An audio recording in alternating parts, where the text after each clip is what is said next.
சரி, ஏன் அல்லாங்கிற வார்த்தையை நீங்க பயன்படுத்தணும்? இறைவன் சொல்லாமே, தமிழ்ல பேசுறவங்க எல்லாம் இறைவன் சொல்லாம, இங்கிலீஷ்ல பேசுறவங்க எல்லாம் காட்னு சொல்லாம என்ற ஒரு கேள்வி கேட்கலாம்.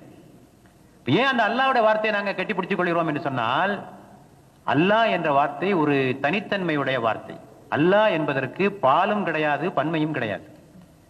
அல்லாஹ் என்பதற்கு ஆண்பால் பெண்பால் கிடையாது.